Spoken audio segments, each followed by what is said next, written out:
పట్టుదలతో చేస్తే సమరం తప్పకుండా నీదే, విజయం కష్టపడితే రాదా ఫలితం పదరా సోదరా. నీ ధైర్యం తోడై ఉండగా ఏ సాయం కోసం చూడక, నీ ధ్యేయం చూపే మార్గంలో పోరా సూటిగా.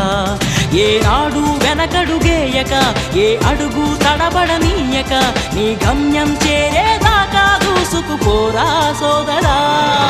పట్టుదలతో చేస్తే సమరం తప్పకుండా నీదే, విజయం కష్టపడితే రాదా ఫలితం పదరా సోదరా.